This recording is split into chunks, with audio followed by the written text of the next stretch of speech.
नमस्कार भक्तों। अहोई माता की कहानी, इनमें सबसे प्रसिद्ध कहानी रानी चंद्रावती की है। रानी चंद्रावती की आस्था। बहुत समय पहले सूर्यपुर नाम का एक राज्य था। वहाँ के राजा सूर्यभान बहुत ही दयालु और प्रजापालक थे, लेकिन उनकी और रानी चंद्रावती की एक ही चिंता थी, उनकी कोई संतान नहीं थी। रानी हर समय उदास रहती थी, खासकर जब वह दूसरी औरतों को अपने बच्चों के साथ खेलते देखती। एक दिन उनके राज्य में एक पहुंचे हुए महात्मा आए। राजा और रानी ने उनका बहुत आदर सत्कार किया। रानी ने रोते हुए महात्मा को अपनी पीड़ा बताई। महात्मा ने मुस्कुराते हुए कहा, पुत्री, तुम दुखी मत हो। कार्तिक मास की अष्टमी को अहोई अष्टमी का व्रत आता है। तुम उस दिन संतान की रक्षा करने वाली अहोई माता का व्रत पूरी श्रद्धा से करो। माता तुम्हारी गोद अवश्य भरेगी।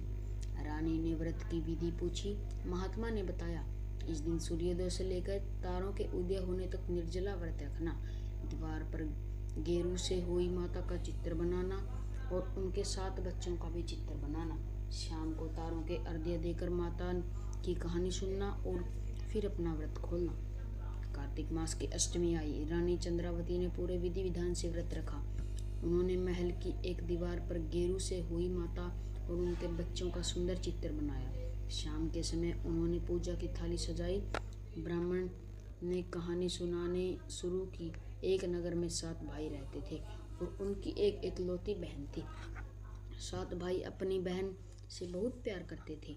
बहन की शादी के बाद जब पहली बार कार्तिक का महीना आया तो वह अपने मायके आई। अष्टमी के दिन उसकी भाभियां हुई माता का व्रत रख रही थी।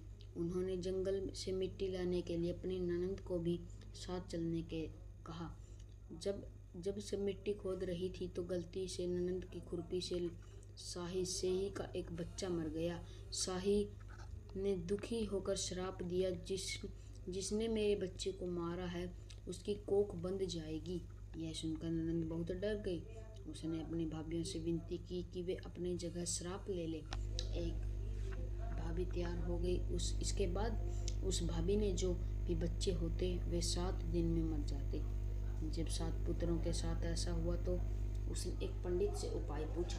पंडित ने बताया कि उसे सुरही गाय की सेवा करनी चाहिए, क्योंकि वही शाही माता का रूप है और वही प्रसन्न होकर श्राप वापस ले सकती है। यह भाभी पूरी श्रद्धा से सुरही गाय की सेवा करने लगी। एक दिन गाय उसकी सेवा से बहुत प्रसन्न हुई और उसे समुद्र पार शाही माता के पास ले गई। रास्ते में बड़े बड़े जानवर और तूफान आए, लेकिन वह डरी नहीं। शाही माता उसे देखकर क्रोधित हुई, लेकिन जब सुरही गाय ने उसकी भक्ति के बारे में बताया तो शाही गाय का मन पिघल गया। उन्होंने इसे आशीर्वाद दिया और 7 पुत्रों को जीवित कर दिया। तभी से हर माता अपनी संतान की लंबी आयु और सुख के लिए अहोई अष्टमी का व्रत करती है। कहानी सुनकर रानी चंद्रावती की आंखों में आंसू आ गए। कृपया उन्होंने पूरी श्रद्धा से अहोई माता से प्रार्थना की, हे माँ, जैसे आपने उस भाभी पर कृपा की, वैसे ही मुझ पर भी कृपा करो और मेरी गोद भर दो। उस रात रानी ने सपने में देखा कि अहोई माता ने एक सुंदर सा बालक दे रही है और कह रही है, तेरी भक्ति सफल हुई। अगले ही साल रानी चंद्रावती ने एक सुंदर राजकुमार को जन्म दिया। पूरे राज्य में खुशियां मनाई गई। उस दिन से रानी हर साल और भी अधिक श्रद्धा से अहोई माता का व्रत करने